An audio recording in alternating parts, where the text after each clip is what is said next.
नमस्कार प्रिय दर्शकों, हाजिर हूं मैं वक्री देव गुरु बृहस्पति के गोचर प्रभाव को लेकर।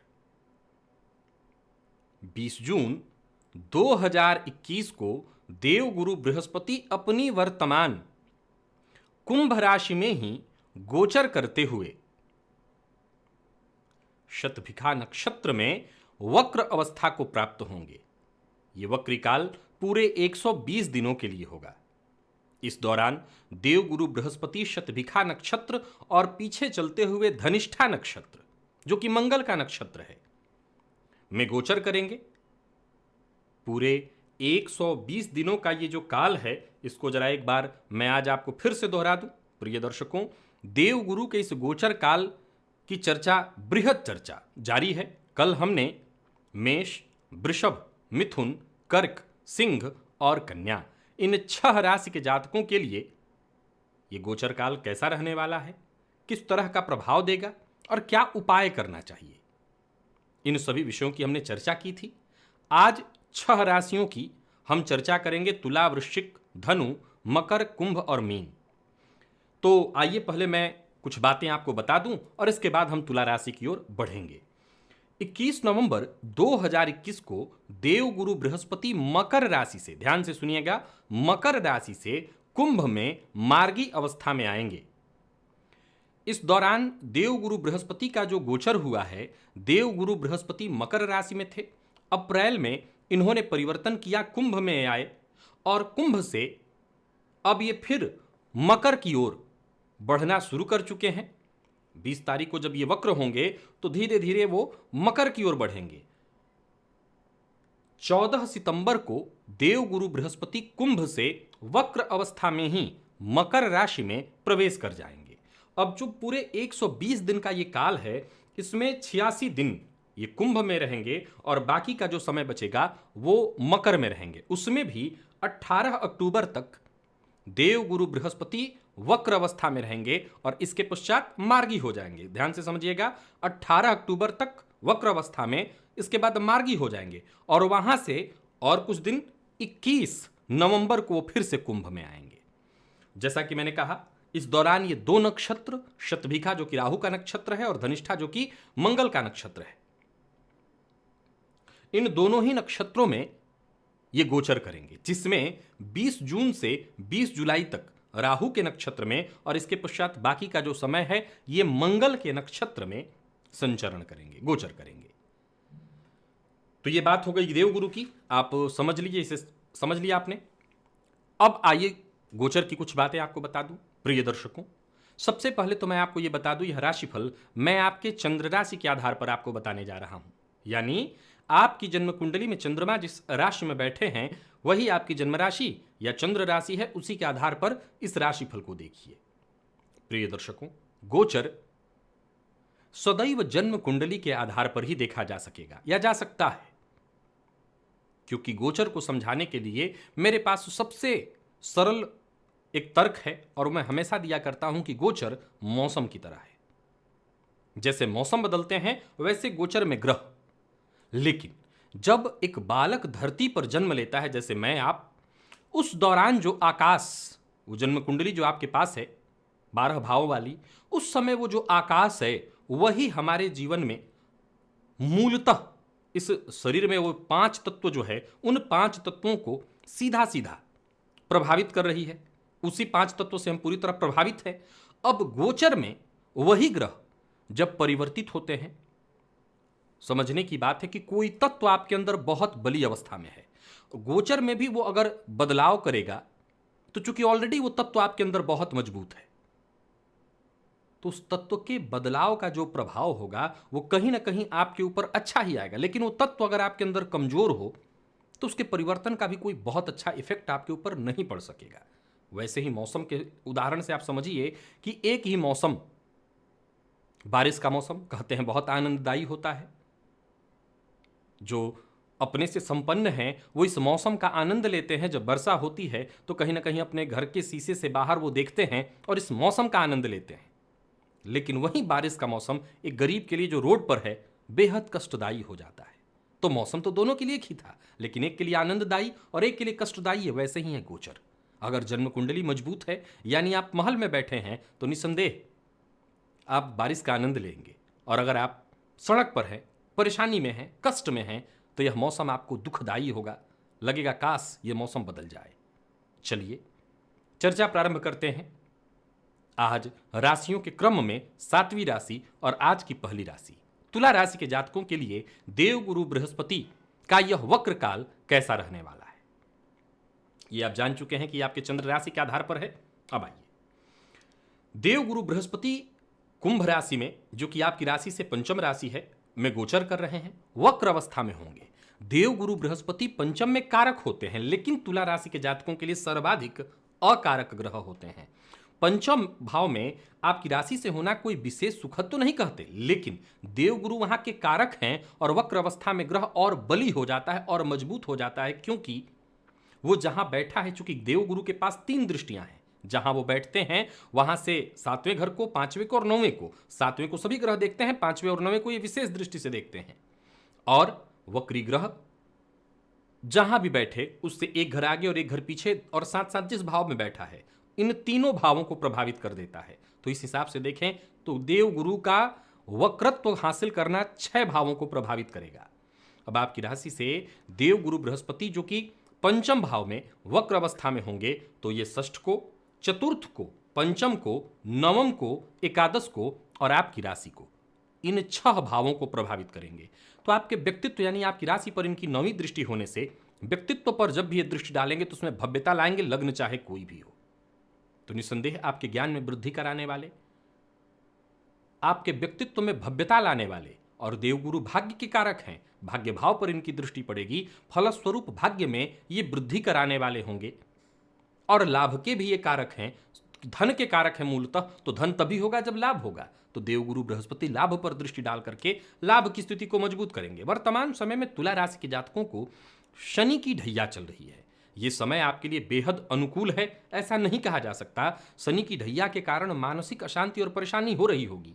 देवगुरु बृहस्पति जब राशि से आपके पंचम कुंभ में ऐसे थे तो भी ठीक थे, लेकिन वक्र अवस्था में चले जाना ये हर प्रकार से आपके लिए बढ़िया होगा। जैसा मैंने कहा कि 3 भावों पर दृष्टि डाल करके इसे तो प्रभावित करेंगे। 3 भाव यहाँ जो खुद बैठे हैं, तो षष्ठ भाव रोग का, रिपु का और ऋण का है। इससे संबंधित अगर आपके जीवन काल में परेशानी है तो वो दूर होगी। चतुर्थ भाव आपके सुखों का है, भूमि भवन वाहन, उसमें वृद्धि। और साथ ही साथ पंचम जो आपके ज्ञान का भाव है, तो विद्यार्थियों के लिए बहुत बढ़िया हुआ, संतान सुख के लिए बहुत बढ़िया हुआ।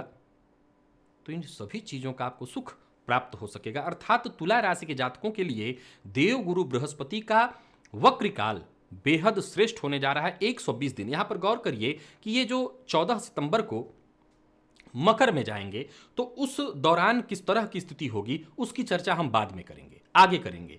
लेकिन मोटा मोटी आप इतना समझ लीजिए कि फिलहाल अभी आपके लिए देवगुरु बृहस्पति का यह जो वक्री काल है, हर प्रकार से सुखदायी है, लाभप्रदायक है।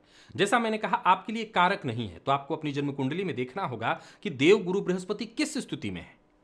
अगर आपकी कुंडली में देवगुरु बृहस्पति अच्छी स्थिति में है, तब तो कोई उपाय करने की आवश्यकता नहीं। लेकिन चूंकि यह गोचर अच्छा है, और अगर आपकी जन्म कुंडली में एक कमजोर स्थिति में हुए, तो ये पूर्ण सुख आपको प्रदान नहीं कर सकेंगे। तो उसके लिए आपको अपने देवगुरु बृहस्पति को ठीक करना होगा। तो देवगुरु का रत्न आप नहीं पहन सकते, फिर क्या उपाय बचा?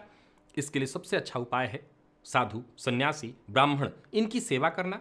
इनको समय समय पर कुछ खाना पीना खिलाना, धन दान जो भी आपसे हो सके वो करिए। मंदिर में जाकर के नित्य दर्शन करना। आप किसके मंदिर में जाएं, तो आपको सीधी सी बात है, माँ लक्ष्मी के मंदिर में जाइए, किसी भी देवी के मंदिर में जाइए, दुर्गा जी के मंदिर में जाइए, जाकर के दर्शन करिए, मंदिर की साफ सफाई करिए, इससे आपको फायदा मिलेगा। हनुमान जी के मंदिर में जाइए, शनि की ढैया चल रही है, हनुमान जी के दर्शन से, हनुमान जी के मंदिर के साफ सफाई से आपको बहुत फायदा मिलेगा। और देवगुरु बृहस्पति का यह गोचर काल भी आपके लिए शुभ फल प्रदायक बन जाएगा। तो तुला राशि के जातकों के लिए आपने देखा बढ़िया रहने वाला है समय। अब अगली बारी है वृश्चिक की। वृश्चिक राशि के जातकों के लिए देवगुरु बृहस्पति का यह जो गोचर है चतुर्थ में होने जा रहा है। सबसे पहले तो आपको बता दूं, यह राशिफल आपके चंद्र राशि के आधार पर है। मैं प्रायः यह राशिफल बोर्ड पर बताया करता था, इस बार बोर्ड नहीं है, बगल में आप ये चार्ट देख रहे हैं, इसी से आप समझ लीजिएगा, क्योंकि इतनी जानकारी आपके पास तो है ही। अब देवगुरु बृहस्पति आपकी राशि से जब चतुर्थ में है, तो ये 6 भाव, कौन कौन सा भाव? पहले तो दृष्टि गिन लीजिए, 7वीं दृष्टि 10वें भाव पर, 5वीं दृष्टि आपके 8वें भाव पर और 9वीं दृष्टि आपके 12वें भाव पर। 3 भाव और कौन कौन, जहां ये बैठे हैं चतुर्थ भाव, एक घर आगे यानी तीसरा घर, और एक घर पीछे यानी तीसरा घर, और एक घर आगे अर्थात 5वां घर, इन सभी भावों को प्रभावित करेंगे। अब ज्योतिष शास्त्र कहता है कि गोचर कुंडली में, अच्छा यहां एक और चीज गौर करने वाली है कि राहु और क्रमशः मंगल के नक्षत्र में होंगे।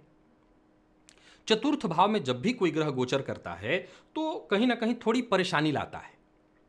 मैं आपको बता दूं कि एक माह 20 जून से 20 जुलाई तक का जो समय होगा, इस दौरान विशेष रूप से आपको सतर्क और सावधान रहना होगा, क्योंकि इस दौरान घर का वातावरण बिगड़ सकता है, घर में कलह का वातावरण हो सकता है। लेकिन इसके बाद का समय आपके लिए पूरी तरह से बढ़िया होगा। इस दौरान 20 जून से 20 जुलाई तक घर का वातावरण खराब होगा। कार्यक्षेत्र के लिए ठीक है, नौकरी में बदलाव चाहते हैं हो सकता है, नौकरी में मन के अनुकूल स्थानांतरण चाहते हैं तो हो सकता है, ये सारे काम आपके होंगे। समस्या केवल घर में होगी, बाहर नहीं, बाहर आप ठीक है। राजनीति से जुड़े हैं, बहुत बढ़िया है। अब 20 जुलाई के बाद का समय तो अच्छा है ही, भूमि भवन वाहन के सुखों में आपकी वृद्धि हो सकता है। मां के स्वास्थ्य में परेशानी थी तो उसमें अंतर आएगा, पिता के साथ संबंध में परेशानी थी तो उसे आप ठीक करेंगे, संतान सुख में वृद्धि, विद्यार्थियों के लिए बहुत बढ़िया समय, पराक्रम में वृद्धि, छोटे भाई बहनों के साथ संबंधों में अच्छाई, और तो और जमीन घर इत्यादि का कोई काम करना चाहते हैं तो वो काम होगा। अष्टम पर इनकी जो दृष्टि पड़ेगी तो आध्यात्मिक विधाओं में आपकी रुचि होगी और आकस्मिक धन लाभ की स्थिति बनेगी। कार्यक्षेत्र में तो ये बढ़िया है ही, नौकरी में स्थानांतरण या प्रमोशन मन के अनुकूल सब दिखाई पड़ रहा है, जो कि अत्यंत श्रेष्ठ है। और व्यय भाव पर दृष्टि, गुरु की दृष्टि व्यय भाव पर होना खराब नहीं कहा जाएगा, बस इतना है कि जो व्यय होगा वो अनुकूल आपके लिए होगा, या व्यर्थ का व्यय उसे हम नहीं कहेंगे। अब व्यय तो होगा, मैं हमेशा एक ही उपाय बताया करता हूं कि व्यय हो उससे कैसे बचा जाए, या हम व्यय को सही कैसे कर लें। तो अच्छे कार्यों पर, अच्छे कृत्यों पर आप व्यय करिए, धार्मिक कृत्यों पर व्यय करिए, धर्म करिए, पूजा पाठ करिए, इन चीजों पर व्यय करिए तो आपका व्यय भी सही हो जाएगा। अब देखिए, वृश्चिक राशि के जातकों के लिए ढैया 7.5 कुछ नहीं चल रही है, तो आप जानते हैं जन्म कुंडली में देवगुरु आपके लिए कारक हुए राशि से, परंतु अगर देखा जाए तो और कोई बुरी स्थिति न चल रही हो जन्म कुंडली में आपके, तो फिर आपको सोचने की आवश्यकता नहीं। देवगुरु का यह गोचर घर का वातावरण विशेष करके 1 माह तक संभाल लीजिएगा, कलह न हो, और इस 1 माह के दौरान कोई बड़ी जमीन इत्यादि या कोई ऐसी प्रॉपर्टी जो जिस पर कहीं भी किसी तरह का विवाद हो भी सकता है, कोई भी प्रॉपर्टी खरीदना नहीं है या विचार करना है, इससे बचना है। बाकी का समय ठीक है। क्या करना चाहिए आपको केसर का तिलक लगाना चाहिए अपने माथे पर, और भगवान विष्णु की आराधना करनी चाहिए। विष्णु सहस्त्र नाम का पाठ गुरुवार के गुरुवार करिए, तो यह गोचर आपके लिए अत्यंत अनुकूल हो जाएगा। देव गुरु बृहस्पति का यह वक्री काल आपके लिए उत्तम नहीं, उत्तम हो जाएगा, फिर कोई चिंता नहीं। और माता पिता की बात को मानिए, उनके स्वास्थ्य का ख्याल रखिए, तो चिंता की कोई आवश्यकता नहीं रह जाएगी। अब अगली राशि है धनु। सबसे पहले बता दूं, धनु राशि के हैं आप, तो यह गोचर मैं आपके चंद्र राशि के आधार पर बता रहा हूं। और दूसरी बात, मैं बोर्ड पर नहीं बता रहा, लेकिन यहां पर आपको साइड में चार्ट दिख जाएगा, इस चार्ट पर आप अपनी राशि को देख लीजिए। देवगुरु आपकी राशि से तृतीय में है, यहां पर वक्रत्व हासिल करना अच्छा है, क्योंकि राहु और मंगल दोनों इस राशि में, इस भाव में कारक होते हैं, उनके नक्षत्र में संचरण करेंगे, वक्र अवस्था में अत्यंत श्रेष्ठ हो जाएंगे। आपके पराक्रम में वृद्धि होगी। 7.5 की आखिरी ढैया, जो कि मानसिक अशांति परेशानी, विशेषकर वो लोग जिनकी कुंडली में चंद्रमा शनि की दृष्टि से दृष्ट है, उन्हें कष्ट तो था ही, रहा ही होगा। ये समय अनुकूलता लेकर के आ रहा है, जरा ध्यान से सुनिए और समझिए। देवगुरु बृहस्पति का ये जो वक्र काल होगा, ये 6 भावों को प्रभावित करेंगे। और ये 6 भाव कौन कौन है, तो एक तो इनकी दृष्टि 3 है, जहां ये बैठेंगे वहां से 7वें भाव को सभी ग्रह देखते हैं, ये भी देखेंगे, तो 7वां भाव आपका भाग्य है।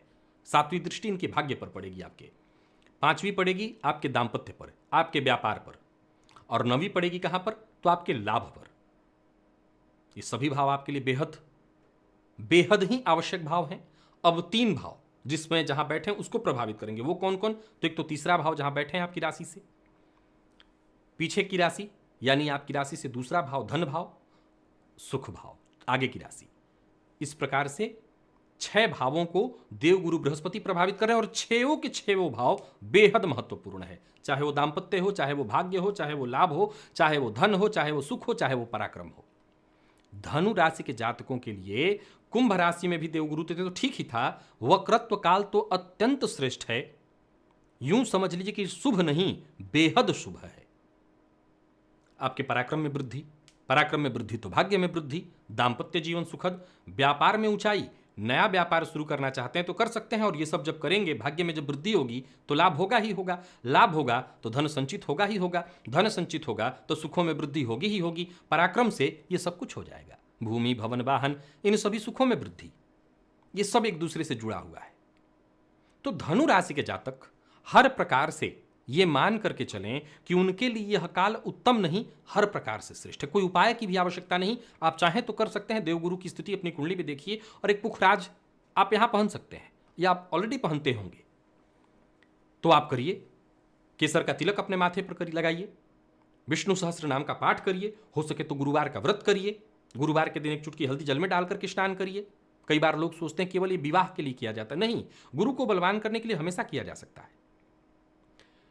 धनु राशि के जातकों के लिए किसी भी तरह की परेशानी से आप जूझ रहे हैं, कष्ट से जूझ रहे हैं, तो यह गोचर काल मुक्ति दिलाने वाला है। अब यह अलग बात है कि यह देखना होगा कि आपकी जन्म कुंडली में गुरु कैसे हैं, क्योंकि प्रारंभ में मैंने सारी बातें बता दी हैं कि ये कितने समय तक चलेगा, कैसे चलेगा, पूरे 120 दिन किस तरह से ये प्रभावित आपको करने वाले हैं, वो आप प्रारंभ में देख चुके होंगे। तो ये जो उपाय आपको मैंने बताया है, इन उपायों को कर लीजिए और बाकी आपको चिंता करने की आवश्यकता नहीं। धनु राशि के जातकों के लिए हर प्रकार से यह गोचर अच्छा है। मकर राशि, यहीं से शुरू हुआ था सब कुछ। देवगुरु आपकी राशि पर आए, एक राशि आगे गए कुंभ में, फिर अब आपकी राशि पर आने की यह तैयारी में है।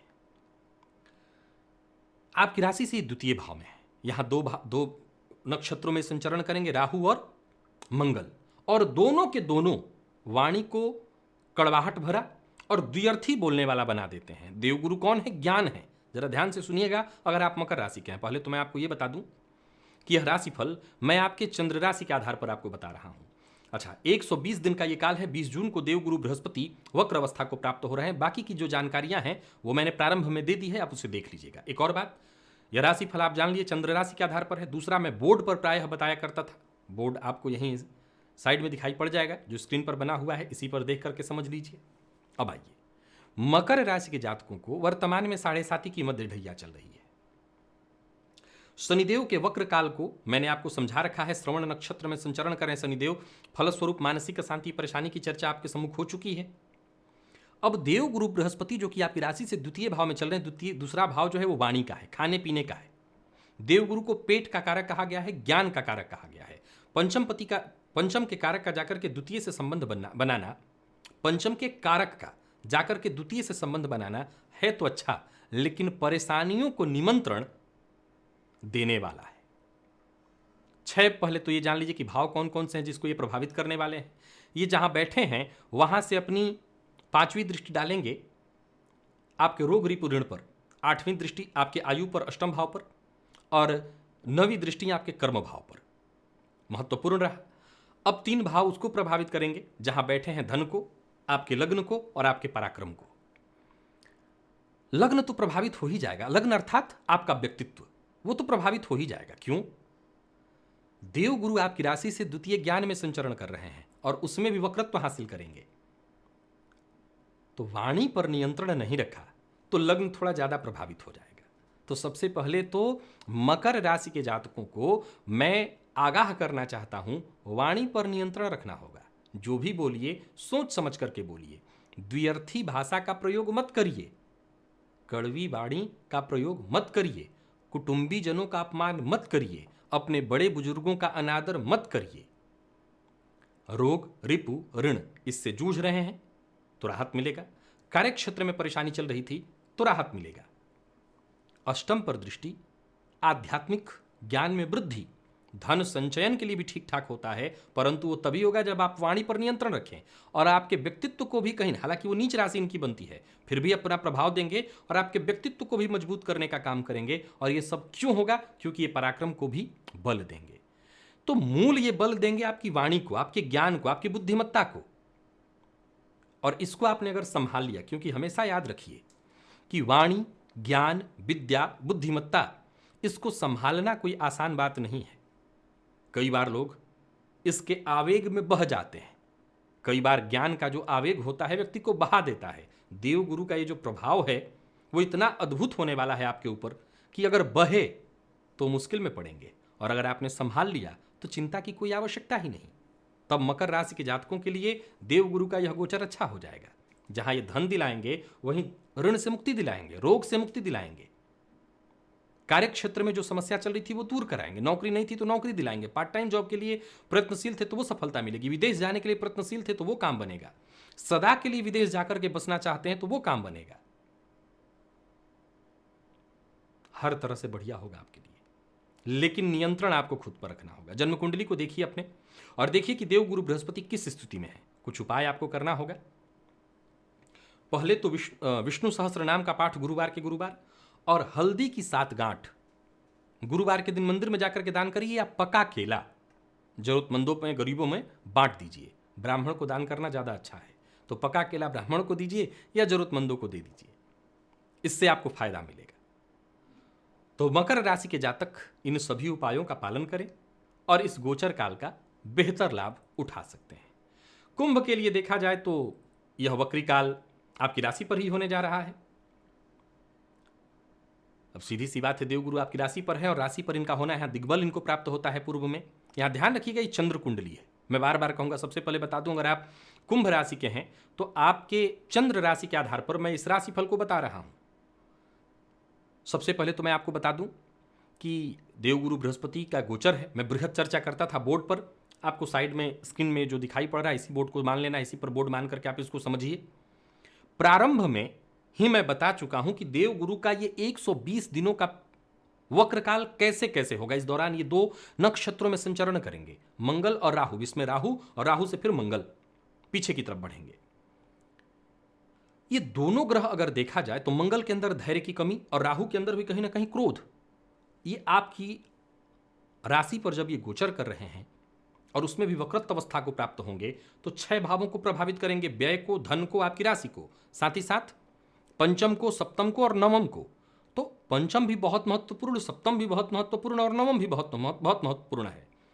व्यक्तित्व को प्रभावित करेंगे, व्यय और धन को। तो जरा देखिए कि आपके इन 6 उन भावों को ये प्रभावित कर रहे हैं जो आपके जीवन काल के लिए बेहद महत्वपूर्ण भाव हैं। व्यय हो, सही दिशा में हो, आपके ऊपर हो, आपके धन को देखते हुए हो, धन संचित भी हो, आपके ऊपर सही धन का व्यय भी हो, और जो भी व्यय हो वो आपके हित के लिए हो। दवा पर व्यय होना कोई व्यय तो है नहीं, तो ऐसा व्यय हो। फिर पंचम आपका ज्ञान का भाव है, अगर आप विद्यार्थी हैं, संतान का भाव है, आपके प्रेम का भाव है, दाम्पत्य जीवन, व्यापार, कुंडली का 7वां भाव और भाग्य सबसे महत्वपूर्ण। तो इन सभी भावों पर देवगुरु बृहस्पति की दृष्टि उत्तम होने वाली है, यह आपके लिए बढ़िया है। इस दौरान आपको अपने धैर्य पर नियंत्रण रखना होगा, क्रोध से बचना होगा। किसी की निंदा, किसी का अपमान, किसी की चुगली, इधर की बात उधर करना, इन चीजों से आपको बच करके रहना होगा। अगर आप ऐसा कर लेते हैं तो आपको चिंता की कोई आवश्यकता नहीं। कुंभ राशि के जातकों को 7.5 की प्रथम ढैया है और मैं समझता हूं कि यह समय, यह काल आपके लिए बढ़िया होगा। आप किसी भी तरह की परेशानी में जाने से बचना चाहते हैं तो घर के आसपास किसी भी शिव मंदिर को चुनिए और शिव मंदिर की साफ सफाई करिए। केसर मिश्रित जल शिवलिंग पर चढ़ाइए, केसर का तिलक अपने माथे पर लगाइए, इससे आपको फायदा मिलेगा। बड़े बुजुर्गों का सम्मान करिए, गुरु का सम्मान करिए, इससे आपके गुरु श्रेष्ठ होंगे और आप गुरु से श्रेष्ठ लाभ उठा सकेंगे। आखिरी राशि की बात करते हैं मीन की। अब देखा जाए तो यह गोचर आपकी राशि से 12वें में होने जा रहा है। सबसे पहले तो आप ये जान लीजिए कि यह राशिफल मैं आपके चंद्र राशि के आधार पर बता रहा हूं। इस सामने जो आप स्क्रीन पर देख रहे हैं बोर्ड ही है, एक तरह से इस पर आप अपनी राशि को देख रहे हैं, इसी से समझ लीजिए। मीन राशि को वर्तमान में कोई बुरा वक्त नहीं चल रहा है, ढैया 7.5 ऐसा कुछ भी नहीं है। देवगुरु आपकी राशि से 12वें गोचर कर रहे हैं और ये जब 12वें है तो मैं बहुत अच्छा तो नहीं कहूंगा क्योंकि आपके राशिपति बनकर के 12वें गोचर करें, लेकिन इनके वक्री होने से कुछ फायदा तो बढ़ेगा। कैसे? ये कहीं ना कहीं आपकी राशि को भी प्रभावित करेंगे, लाभ को भी प्रभावित करेंगे और व्यय को भी प्रभावित करेंगे। व्यय में होकर के एक उत्तम काम करा रहे थे कि गलत चीजों पर व्यय होने से रोक रहे थे। अब ये जब लाभ को प्रभावित करेंगे और आपके व्यक्तित्व यानी आपकी राशि को प्रभावित करेंगे तो लाभ के रास्ते खुलेंगे, गलत दिशा में व्यय होने से बचेगा और जो व्यय होगा वो सब आप पर होगा। दूसरा, बाकी की जो 3 दृष्टियां हैं, देवगुरु यहां से आपके सुखों को देखेंगे, भूमि भवन वाहन। तो जो आप अपने ऊपर व्यय करेंगे, आपका अपने ऊपर व्यय होने का मतलब है भूमि भवन वाहन सुखों में व्यय होना। षष्ठ भाव पर जो व्यय होगा तो वो आपका ही व्यय हो गया। कहीं रोग है, कोई रिपु है या कहीं ऋण है, इससे बचना, इस समस्या को का समाधान करना। मान लीजिए कोर्ट कचहरी का चक्कर चल रहा है तो उसमें खर्च तो लगेगा ही, लेकिन आप इससे सेफ हो जाएंगे, तो ये अच्छा है आपके लिए। अष्टम पर जो इनकी दृष्टि पड़ेगी तो ये आपके आयु में वृद्धि कराने वाले, स्वास्थ्य जन्य जो भी पीड़ाएं होंगी उससे मुक्ति दिलाने वाले होंगे। तो मीन राशि के जातकों के लिए यह गोचर बहुत अच्छा तो नहीं है, लेकिन पीछे जो देवगुरु की स्थिति थी या भी है वर्तमान में, वक्र जो नहीं है, वक्र हो जाना कहीं ज्यादा आपके लिए उत्तम होगा। बल्कि जो बीते दिनों कष्ट परेशानी थोड़ी बहुत थी उससे आपको मुक्ति मिल जाएगी। स्वास्थ्य का ख्याल रखिएगा, खान पान का ध्यान रखिएगा, कोई गैर कानूनी काम मत करिएगा, कोई गलत कार्य मत करिएगा। कोई गलत कार्य कर रहा है तो ऐसे व्यक्ति का साथ मत दीजिएगा। ये सब मामूली बातें हैं, आप इसका ख्याल रखिए और आप हर तरह की परेशानी से बच सकते हैं। विद्यार्थियों के लिए समय अच्छा है। जो विद्यार्थी शिक्षा ग्रहण करने के लिए देश से बाहर जाना चाहते हैं, वो सभी लोग जो देश से बाहर जाने का प्रयत्न कर रहे हैं, हालांकि माहौल ठीक नहीं है, परंतु देश से बाहर जाने में यानी विदेश यात्रा में यह गोचर सहयोगी सिद्ध होगा। तो आशा करता हूं कि आप सुरक्षित रहेंगे और इस गोचर काल का लाभ उठाएंगे। क्या उपाय करना चाहिए? अगर आप मीन राशि के हैं तो केसर का तिलक करिएगा, गुरुवार का व्रत करिएगा, और मंदिर, जो भी घर के आसपास मंदिर हो, शिव मंदिर हो विशेषकर, तो शिव मंदिर में जाकर के भोलेनाथ की आराधना करिए।